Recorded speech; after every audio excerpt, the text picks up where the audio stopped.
தூரத்தில் ஏசா வந்து 400 பேரோட வர்றதை பார்க்கும்போது யாக்கோபுக்கு திரும்ப பயம் வருது.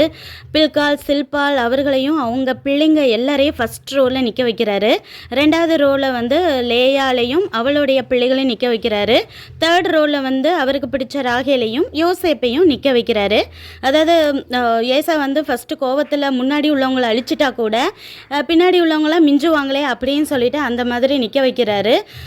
பக்கத்தில் வந்தோன்னே யாக்கோபு முன்னாடி ஓடி போய் 7 தடவை தரையில் குனிந்து வணங்குறாரு. யாக்கோபு மனசுக்குள்ளே ஃபுல்லாக என்ன செய்ய போகிறானோன்னு ஒரு பயமாக பதட்டமாக இருந்தால் தேவன் வந்து ஏசாவோட இருதயத்தை மாற்றி இருந்ததுனால ஏசா ஓடி வந்து கட்டி அணைச்சி அழுகிறாரு.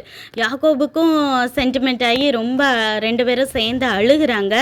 அப்போது ஏசா கேட்குறாரு, யார் இவங்க அப்படின்னு சொல்லி கேட்கும் போது யாக்கோபு சொல்கிறாரு, தேவன் எனக்கு கொடுத்த மனைவி பிள்ளைகள் அப்படின்னு சொல்லி இன்ட்ரடியூஸ் பண்ணுறாரு. உடனே எல்லாரும் வந்து அவரை ஏசாவை வணங்குறாங்க. அப்போது கேட்குறாரு, நீ எதுக்கு அந்த ஆடு மாடு இதெல்லாம் எனக்கு கொடுத்து விட்ட?